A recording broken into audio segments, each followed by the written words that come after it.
Hello everyone, this is the video for class 10th, chapter number 1, cell cycle and cell division from Srijan ICSC Biology. देख लेते हैं कि हम इस chapter में कौन कौन से टॉपिक्स कवर करने वाले हैं।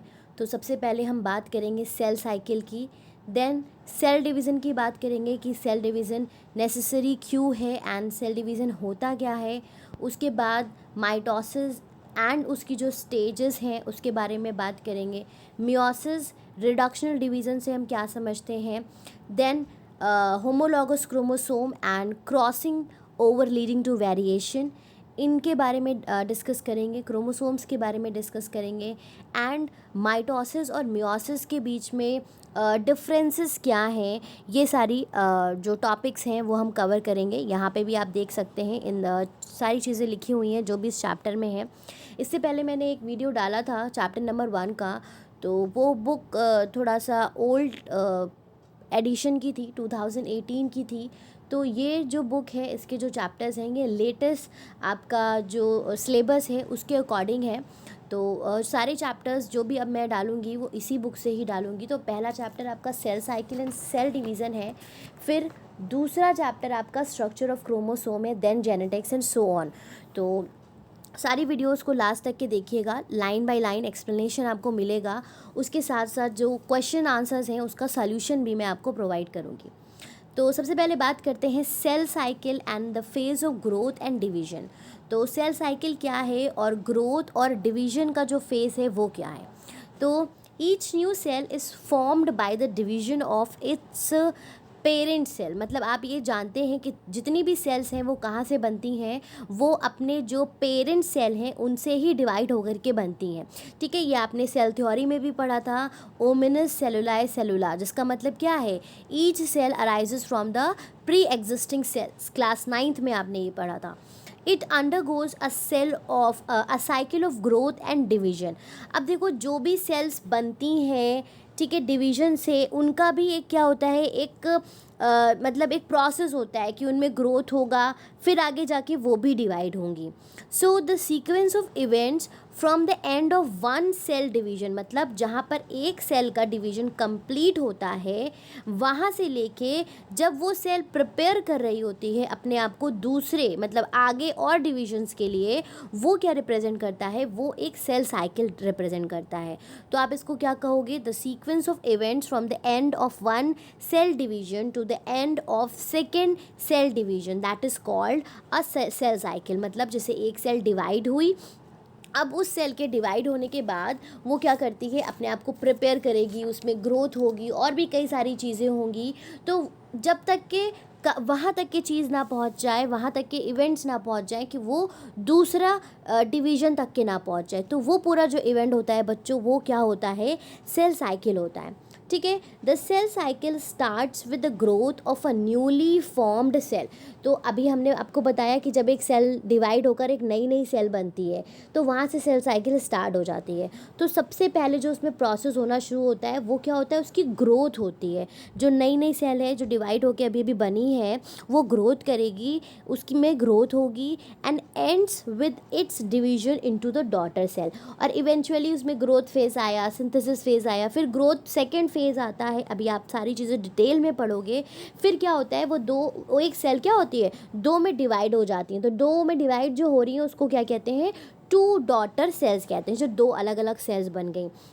The duration of one cell cycle is called the generation time. और वो पूरा समय जिसमें एक सेल साइकिल कंप्लीट होती है उसको क्या कहते हैं, उसको कहते हैं जनरेशन टाइम कहते हैं।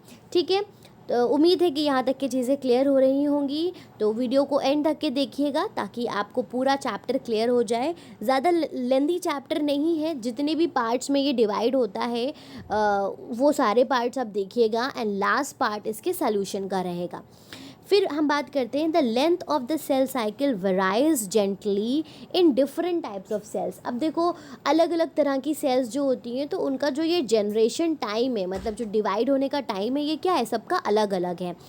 इन टिपिकली एनिमल सेल्स, मतलब जब एनिमल सेल की बात करते हैं तो total cell cycle length averages about 24 hour, मतलब इसका क्या टाइम है, 24 घंटा, ठीक है। Within this cycle mitotic phase take up only 30 minutes. अब देखो इसमें जो माइटोटिक फेज है, माइटोटिक फेज का मतलब क्या है, जहाँ पे एक्चुअल में डिवीजन हो रहा है वो सिर्फ 30 मिनट लेता है।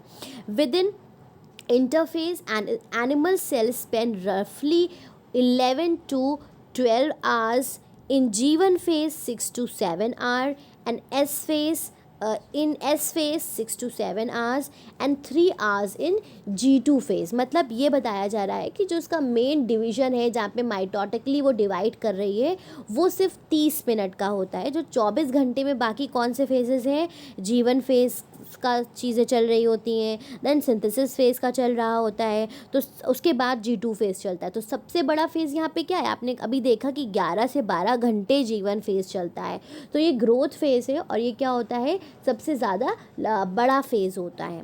Some cells divides only rarely while others such as nerve cells. अब कुछ सेल्स कैसी हैं जो बहुत मतलब रेयरली ही डिवाइड करती हैं, लेकिन जो बाकी की सेल्स हैं जैसे nerve cells they do not divide at all, वो बिल्कुल भी डिवाइड नहीं होती हैं। These cells are said to be in GO phase. तो ऐसी सेल्स किस फेज में होती हैं, GO फेज में होती हैं।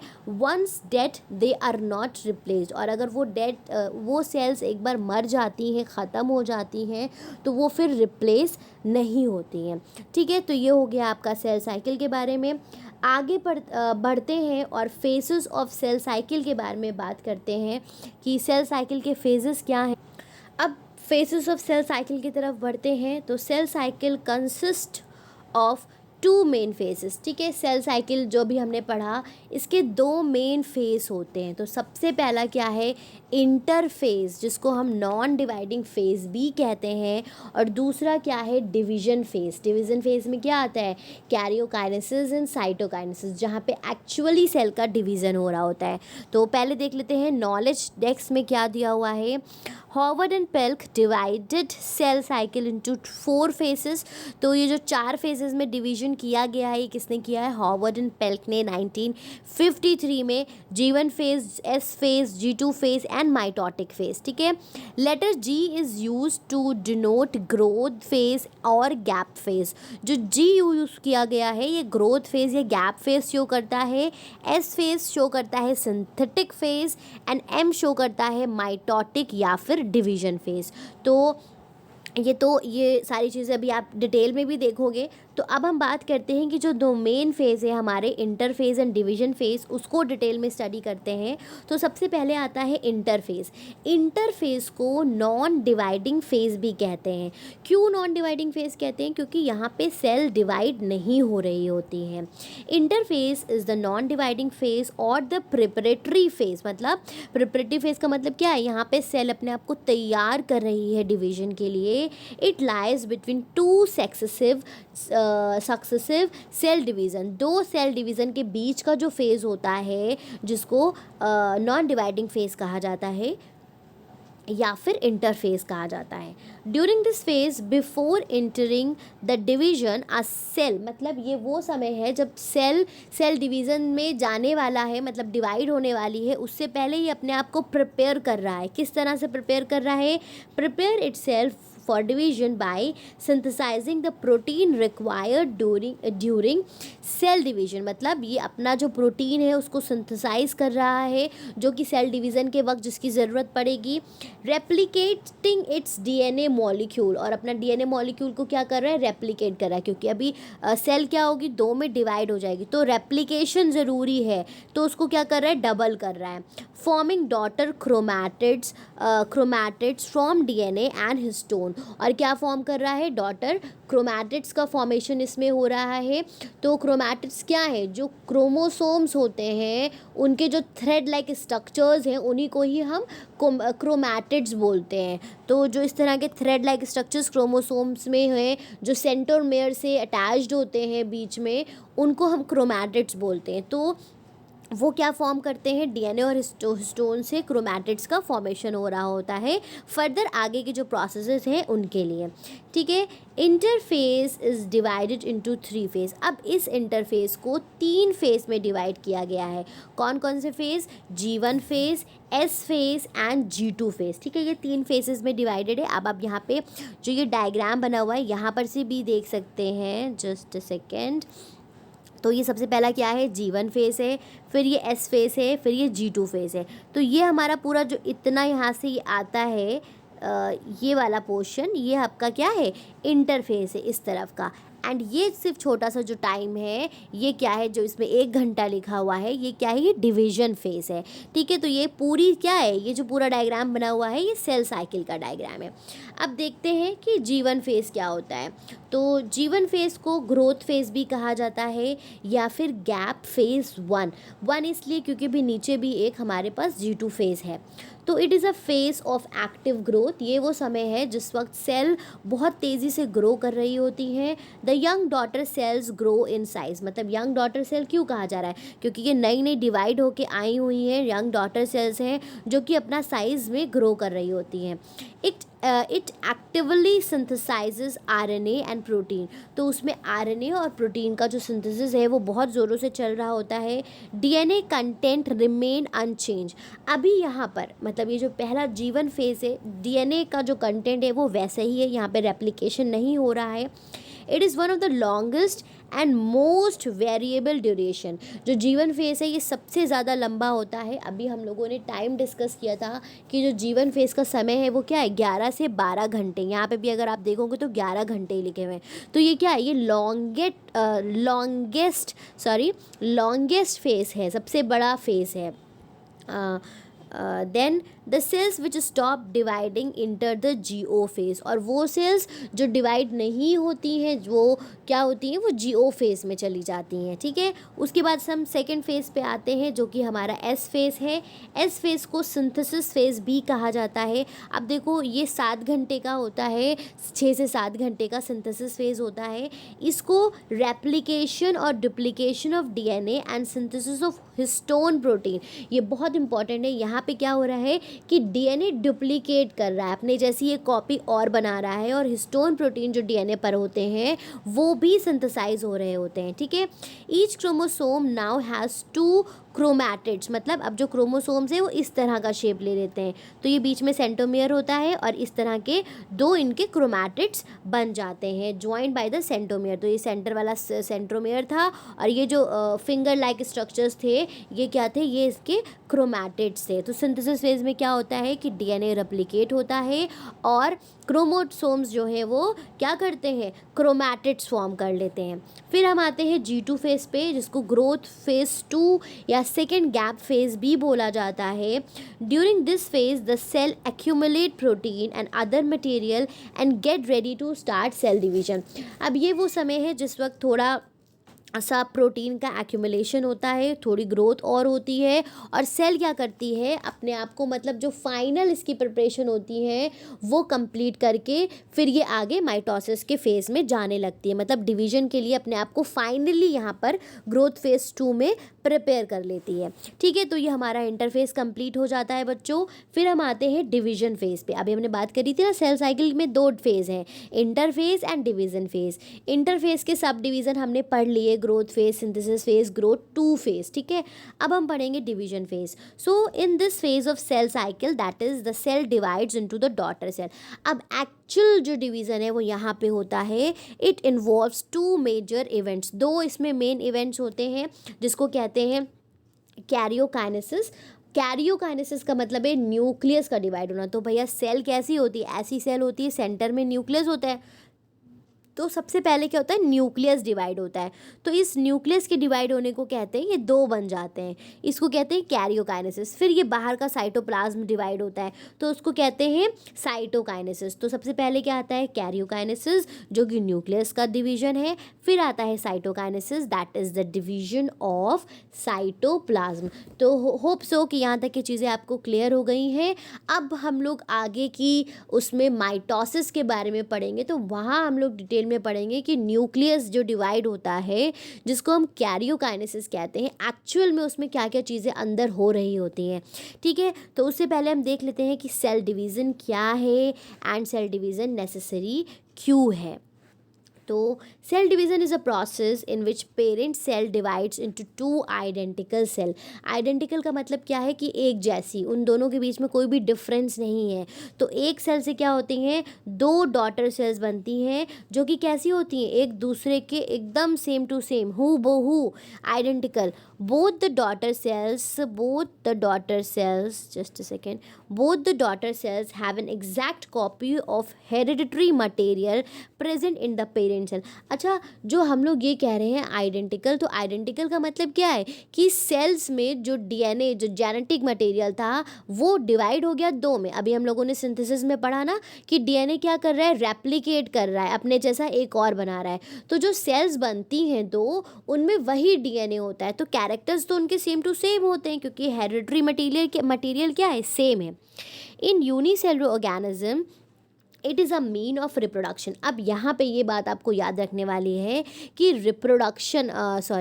जो सेल डिवीजन है ये एक ज़रिया है रिप्रोडक्शन का यूनिसेलुलर ऑर्गेनिज्म में। क्योंकि यूनिसेलुलर ऑर्गेनिज्म क्या है, एक सेल के होते हैं। ठीक है, एक सेल का बना हुआ ये एक ऑर्गेनिज्म है। अब ये दो में डिवाइड हो गया तो ये रिप्रोडक्शन ही तो हो रहा है। दो क्या हो गए, फर्दर और दो में डिवाइड हो गए, तो ये क्या है, ये एक तरह का रिप्रोडक्शन है। इसलिए कहते हैं कि यूनिसेलुलर ऑर्गेनिज्म में जो सेल डिवीज़न है ये एक ज़रिया है रिप्रोडक्शन का। एंड मल्टी सेलुलर ऑर्गेनिजम्स में रिप्रोडक्शन से क्या होती है, ग्रोथ हो रही है, रिपेयरमेंट, रिप्लेसमेंट एंड रिप्रोडक्शन के लिए भी रिस्पॉन्सिबल है। वो अभी हमें आगे डिस्कस करेंगे कि जो रिप्रोडक्शन होता है उसमें सेल डिवीज़न क्या रोल प्ले करता है। ठीक है, तो ग्रोथ, रिपेयर मतलब हमारी ग्रोथ में कहीं पे चोट वोट लग गई है तो उसके टिश्यू के रिपेयरमेंट में, रिप्लेसमेंट में सेल डिवीज़न एक इम्पॉर्टेंट रोल प्ले करता है। Cell division was describe by, ये किसने डिस्क्राइब किया था, स्ट्रासबर्गर ने 1825 में इन प्लांट सेल में इन्होंने दिया था। एंड वॉल्टर फ्लेमिंग ने 1829 में एनिमल सेल्स में दिया था। ठीक है, अब हम बात करते हैं why cells need to divide, cells को डिवाइड होने की ज़रूरत क्यों है। जो आप के लिए अब आपको पता है कि आपको अपने आप को मल्टीपल चॉइस क्वेश्चन के लिए प्रिपेयर करना है, तो अब आपको पूरे चैप्टर को स्टडी करना है, थरली स्टडी करना है, पॉइंट टू पॉइंट स्टडी करना है। जहाँ पे भी चीज़ें इंपॉर्टेंट लगती हैं उसको हाईलाइट करते चलिए अपनी बुक में। And line by line explanation बहुत ही ज़्यादा ज़रूरी है। ठीक है, तो हम आते हैं why cells need to divide. तो cell division produces the new cell, क्योंकि सेल डिवीज़न से क्या होता है, न्यू सेल्स बनती हैं। The new cells are needed for, अब न्यू सेल्स की ज़रूरत क्यों है, new cells are needed for the growth, repair and replacement and reproductions. जो नई सेल्स बनती हैं उनकी ज़रूरत हमें क्यों है, ग्रोथ के लिए, ठीक है, रिपेयर के लिए, और कोई अगर सेल ख़राब हो गई है, डेड सेल्स हैं, उनको रिप्लेस करने के लिए, एंड रिप्रोडक्शन के लिए। चलो अब इसको हम क्या करते हैं, एक एक पॉइंट पढ़ते हैं कि ग्रोथ कैसे होगा, रिपेयर कैसे होगा, रिप्लेसमेंट कैसे होगा। तो सबसे पहले growth. All multicellular animals and plants begin their life as a single cell zygote। आप सबको पता है कि हम सभी कैसे बने हैं, we were just a single cell zygote। जब स्पर्म और ओवम दोनों क्या करते हैं, हैप्लॉइड होते हैं, ये दोनों फ्यूज़ करके एक डिप्लॉइड ज़ाइगोट बनाते हैं। तो ज़ाइगोट को फर्स्ट लिविंग सेल भी कहा जाता है। तो सारे मल्टीसेलुलर एनिमल्स में ये होता है। तो जो लाइफ है वो एक सेल से शुरू होती है। अब वो ज़ाइगोट एक सेल फिर धीरे धीरे डिवाइड हो के क्या करता है, एक पूरा ऑर्गेनिज्म, एक पूरे बेबी का फॉर्म ले लेता है। तो ग्रोथ तो ज़रूरी है, अगर ग्रोथ ना होती, डिवीजन ना होता, तो ये सारी चीज़ें पॉसिबल नहीं थी।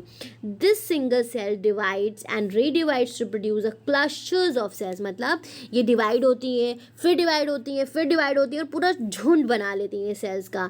दे may forms animals of the size of the elephant. अब ये डिवाइड हो के यही सेल्स क्या करती हैं, एक एलिफेंट बनाती हैं, व्हेल बनाती हैं, एनिमल्स बनाती हैं, या फिर लार्जेस्ट जो यहाँ पे प्लांट का एग्जाम्पल दिया हुआ है जायंट सिकोआ ट्री का। तो ये मैंने आपको पिछले वीडियो में भी बताया है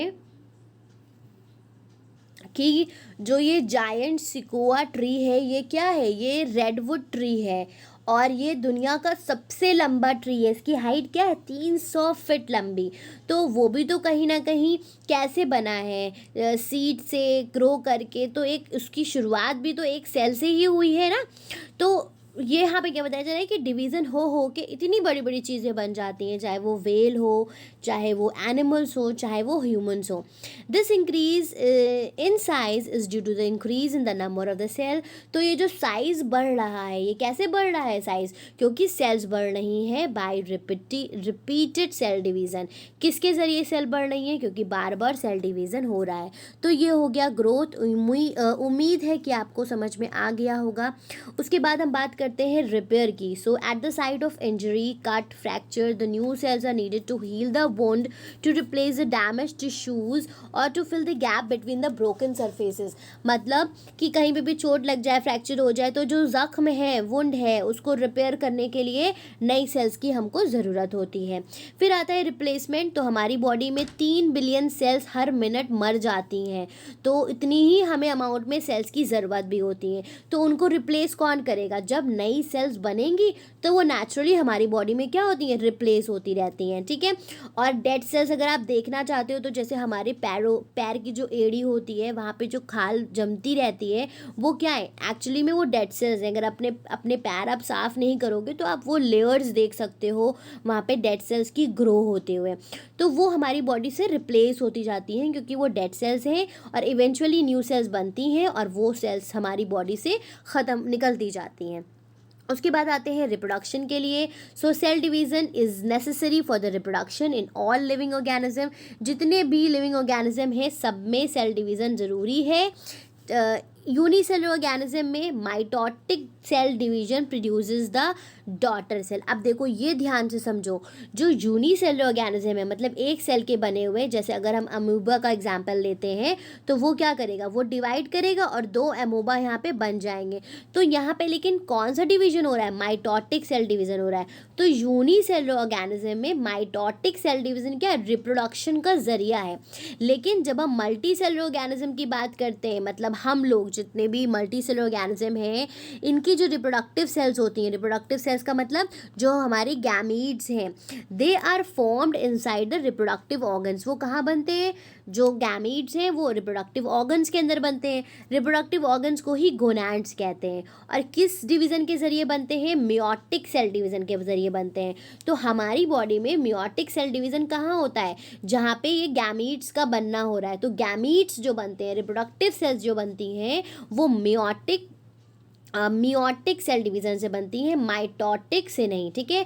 माइटोटिक क्या है, जहाँ पे यूनिसेलुलर में होता है, जिसको हम रिडक्शन डिवीज़न भी कहते हैं। They are haploid, that is the gametes egg and sperm receive only half of the number of the chromosome present in their parent cell. तो जो ये रिप्रोडक्टिव सेल्स जो बनती हैं, ये मियोटिक सेल डिवीज़न से बनती हैं, जिसको रिडक्शनल सेल डिवीज़न कहते हैं। तो ये क्या करता है, गैमीट को आधा कर देता है। तो आधे ही क्रोमोसोम एक में जाते हैं और आधे क्रोमोसोम दूसरी सेल्स में जाते हैं, इसीलिए इनको हैप्लॉइड कहते हैं, हैप्लॉइड गैमीट्स कहते हैं। The fusion of haploid male and female gametes form the diploid zygote. और जब ये दोनों हैप्लॉइड मतलब 1n के आपस में फ्यूज़ करते हैं, तो ये क्या करते हैं, 2n का डिप्लॉइड जाइगोट बनाते हैं। This in turns divide repeatedly by. अब देखो जब ये वाला जो प्रोसेस हुआ गैमीट के फॉर्मेशन का, ये मियोटिक सेल डिवीजन्स हैं। और फिर जब ये फ्यूज़ हो जाएंगे, जाइगोट बन जाएगा, तो फिर कौन सा डिवीज़न चलेगा, माइटोसिस सेल डिवीज़न चलेगा। होप कि आपको यहाँ पे कोई भी कन्फ्यूजन नहीं होगा। अगर कोई भी कन्फ्यूजन है तो आप मुझसे कमेंट सेक्शन में कमेंट करके ज़रूर पूछिएगा, मैं उसका आपको रिप्लाई ज़रूर दूँगी। ठीक है। फिर हम आ जाते हैं टाइप्स ऑफ सेल डिवीज़न के बारे में बात करते हैं। ठीक है। अब हम इसको डिटेल में पढ़ेंगे। जो हमने यहाँ पे 2 नेम्स लिए हैं, माइटोसिस एंड मियोसिस के, उसको हम डिटेल में पढ़ेंगे। उससे पहले हमने यहाँ पे एक नॉलेज डेस्क छोड़ दिया है, इसको डिस्कस कर लेते हैं। लाइफ स्पैन दी हुई है डिफरेंट, तो आरबीसीज 120 दिन के लिए होती हैं, डब्ल्यूबीसीज 12 घंटे से 12 दिन तक के, ब्लड प्लेटलेट्स 3 से 5, एपिथेलियल सेल्स जो होती हैं 3 दिन की, स्किन की सेल्स 2 हफ्ते के लिए, लिवर सेल्स 300 से 500 डेज के लिए, बोन सेल्स हर 10 साल बाद। उसके बाद नीचे देखिए बहुत इंपॉर्टेंट पॉइंट लिखा हुआ है, muscles, nerve cells of eye and cells of cerebral cortex survive life long. तो ये भी आपके एमसीक्यूज में आ सकता है कि कौन सी सेल्स होती हैं जिनका कोई लाइफ स्पैन नहीं है, वो ज़िंदगी भर के लिए रहती हैं। तो वो सेल्स कौन सी हैं? मसल सेल्स हैं आपकी नर्व सेल्स हैं आई लेंस की, एंड सेरिब्रल कॉर्टेक्स की सेल्स हैं, ठीक है। They do not divide and dead cells are never replaced, ये डिवाइड नहीं होती हैं और इनकी डेड सेल्स अगर हो जाती हैं तो वो कभी भी रिप्लेस नहीं होती हैं।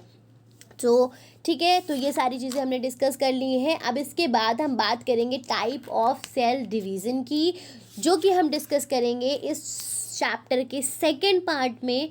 तो होप सो कि फर्स्ट पार्ट में मैंने आपको जितनी चीज़ें समझाई हैं वो अच्छे से क्लियर हो गई हैं। सेकंड पार्ट में हम माइटोसिस और इसके जो भी फेसेस हैं वो सारी चीज़ें, पहला चेक पॉइंट 1 जो है वहाँ तक के डिस्कस कर लेंगे, मतलब माइटोसिस हम पूरा डिस्कस कर लेंगे। देन थर्ड पार्ट में हम मियोसिस के बारे में बात करेंगे।